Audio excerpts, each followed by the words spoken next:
Welcome to FDVN channel. In today's video, we will introduce the new lesson, Raising Capital by Share Sale.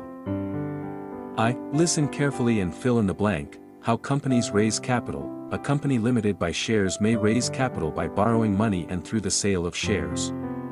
A company's balance sheet, a statement of the financial position of a company at a specific time, for example at the end of the financial year, shows how the company is capitalized or financed by providing details of debt and share funding.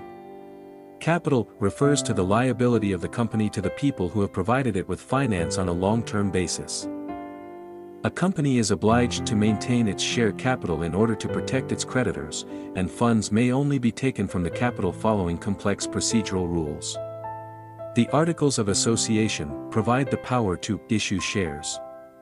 The memorandum sets out the nominal capital, the total of the face value, printed on each share, of all of the shares which the company is allowed to issue.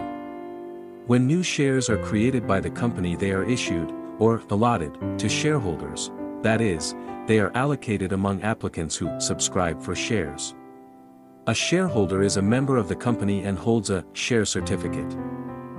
Share value. All shares have a nominal value, generally of £1, also known as the par value.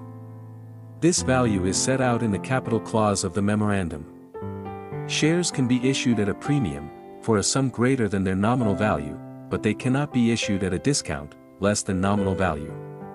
Contracts for the sale of shares may provide for deferred payment, that is, part may be left outstanding until the company makes a call for, or requests, the unpaid amount. The market value of a share depends upon the profitability of the company and the sum of its assets. The legal nature of a share for the shareholder will depend upon the contractual rights attached to the share, which is a chosen action, a personal right which can be enforced or claimed as if it were property.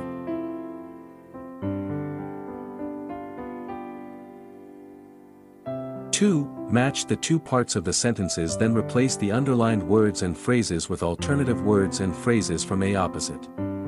Pay attention to the grammatical context.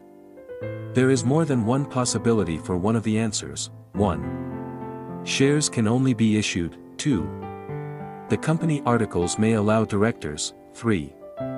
If more shares are applied for than the company has to offer. 4. Someone who owns shares is. 5.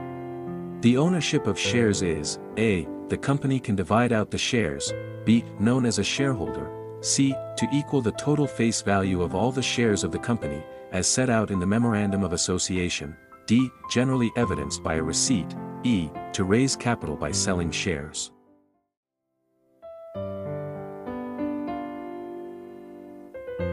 Three. Make word combinations from B and C opposite using words from each box. Then use the word combinations to replace the underlined words and phrases in the sentences below: declare, defer, exercise, issue, vote on, the right, at a premium, a resolution, a dividend, payment. 1. The Companies Act requires 75% of the shareholders to show their opinion about a special proposal to change the company articles. 2. The company will announce publicly that shareholders are going to be paid a proportion of the company's profits. 3. Current holders of shares may use their entitlement to buy newly issued shares before they are offered to new shareholders. 4. You can postpone paying in full for the shares until the company requests the unpaid sum. 5. The company can offer shares for sale at a higher price than their par value.